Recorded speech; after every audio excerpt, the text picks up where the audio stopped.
अगर किसी देश की जनता लोकतंत्र को खत्म करने के लिए सड़क पे उतर जाए तो आप अचंभा में पड़ जाएंगे ना। कुछ ऐसा ही हो रहा है हम लोग का आजकल। जो पड़ोसी जो मुल्क है आपका, जो देश है नेपाल, जिस नेपाल के साथ बेटी रोटी का रिश्ता है, लेकिन उसी नेपाल में लोकतंत्र को खत्म करने के लिए आवाज को जोर शोर से बुलंद किया जा रहा है।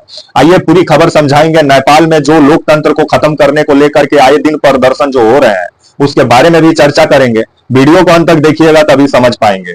नमस्कार, मेरा नाम विश्वजीत कुमार और आप देख रहे हैं वाट फॉर इंडिया न्यूज। नेपाल जो कि भारत के साथ नेपाल का काफी करीबी रिश्ता भी है, लेकिन अभी नेपाल जिस तरह से नेपाल का झुकाव चाइना के तरफ ज्यादा देखने को मिला है, जिसके बाद से आने वाले समय में भारत से नेपाल की दूरी कहीं भारत के लिए मुसीबत खड़ा ना कर दे। और चाइना जिस तरह से नेपाल में जबरदस्त आपका पैसा जो खर्चा कर रहा है, जिस वजह से नेपाल का भी झुकाव धीरे धीरे अब चाइना के तरफ देखने को मिल रहा है। तो वहीं आपका जो भारत है, जिस भारत के साथ नेपाल का न जाने कितना सदियों पुराना संबंध रहा है और बेटी रोटी का रिश्ता भी रहा है, क्योंकि नेपाल से शादी भी होता है आपका। बिहार से बारात नेपाल भी जाता है और नेपाल से बारात बिहार भी आता है, और भी भारत के विभिन्न राज्यों में नेपाल से शादी भी होता है। वहां से लड़की को शादी करके लाया भी जाता है। इसीलिए कहा जाता है कि बेटी और रोटी का नाता है नेपाल से भारत का। लेकिन अभी बेटी और रोटी वाला नाता जिस तरह से सौतेला नाता में तब्दील हो रहा है, जिस पर भारत सरकार को ध्यान देना चाहिए। अगर नेपाल हाथ से निकल गया तो भारत के लिए मुश्किल पैदा हो सकता है। तो वहीं नेपाल में एक बार फिर से लोकतंत्र को खत्म करने के लिए जोर शोर से आवाज को बुलंद वहीं के स्थानीय लोग कर रहे हैं, क्योंकि वहां का लोगों का मानना है कि नेपाल में जब से आपका लोकतंत्र आया है तब से भ्रष्टाचार जबरदस्त लोग नेपाल में फैला है, और लोगों को ना रोजगार मिल पा रहा है, ना लोग अपना जिंदगी सही से जी पा रहे हैं, ना उनको खाने के लाले नेपाल में पड़ गए हैं, जिस वजह से नेपाल में लोकतंत्र का विरोध किया जा रहा है। और नेपाल की राजधानी काठमांडू में जबरदस्त विरोध प्रदर्शन भी देखने को मिल रहा है। तो वहीं आपका जो आपके नेपाल का जो राजशाही मांग जो फिर से उठ रहा है राजशाही का, कि राजतंत्र का बहाली हो और लोकतंत्र का खात्मा हो नेपाल से। और जिस राजशाही को 2008 में खत्म किया गया था नेपाल में, और 240 साल का पुराना राजशाही को 2008 में समाप्त कर दिया गया था, और उसके बाद लोकतंत्र का गठन हुआ था नेपाल में। लेकिन नेपाल के लोगों का कहना है कि जिस तरह से सरकार बनने के बाद वहां के जो नेता हैं वही अपना विकास किए और अपना परिवार को आगे बढ़ाए, लेकिन जो एक्चुअल में जो नेपाली हैं वो आज उनको कुछ फायदा नहीं हुआ लोकतंत्र में।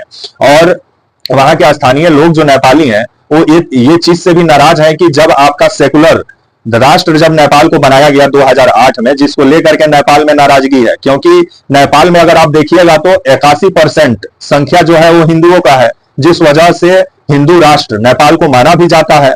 और जिस तरह से हिंदू राष्ट्र के जगह अब सेकुलर शब्द जो जोड़ा गया है नेपाल का संविधान में, जिसको लेकर के नेपाली लोगों में नाराजगी है, क्योंकि नेपाली लोगों का मानना है कि सेकुलर शब्द जोड़ने की वजह से नेपाल का जो सभ्यता है, संस्कृति है, उसको काफी नुकसान पहुंचेगा। जिस वजह से ये आपका जो सेकुलर शब्द है इसको संविधान से हटाना चाहिए और नेपाल को हिंदू राष्ट्र घोषित करना चाहिए, ताकि नेपाली लोगों का सभ्यता और संस्कृति बरकरार रहे और उसको किसी भी प्रकार का हानि ना पहुंचे।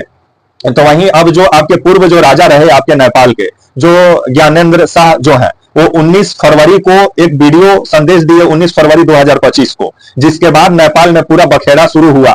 और ये जिस तरह से एक वीडियो संदेश में ये सामाजिक और जो नेपाली लोगों का हक के लिए जो आवाज को बुलंद किए, जिसके बाद से नेपाल में पूर्व राजा ज्ञानेंद्र शाह को लेकर के जबरदस्त लोगों में प्यार देखने को मिला। और लोग ज्ञानेंद्र शाह के एक बयान पर सड़क पे उतर गए और पूरा काठमांडू और पूरे नेपाल में जोरदार प्रदर्शन देखने को मिला।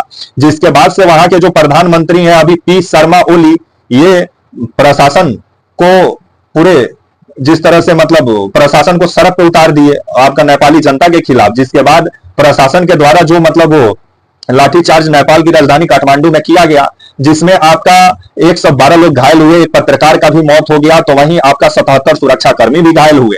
और अभी भी नेपाल में प्रदर्शन लोकतंत्र को खत्म करने के लिए जबरदस्त किया जा रहा है। और जो छात्र संगठन है यूनिवर्सिटी कॉलेज में, वो भी सड़क पे उतरे हुए हैं और लोकतंत्र को खत्म करने की मांग कर रहे हैं, जिसको लेकर के भारत सरकार को इसमें हस्तक्षेप करना चाहिए नेपाल वाले मामले में, क्योंकि चाइना भी एक कम्युनिस्ट राज्य है और वहां भी लोकतंत्र नहीं है। और नेपाल में काफी दिन बाद लोकतंत्र का बहाली हुआ। अब जिस तरह से वहां चाइना का दखल अंदाजी जिस तरह से बढ़ा है, जिसके बाद अब लोकतंत्र को ही खत्म करने पर वहां के लोग उतारू हो गए हैं, जिसको लेकर के भारत सरकार को भी हस्तक्षेप करना चाहिए, क्योंकि अगर पड़ोसी बेहतर नहीं होगा तो भारत के लिए ही मुसीबत हो सकता है। तब आने वाले समय में चाहे, तब तक के लिए नमस्कार, जय हिंद, वंदे मातरम।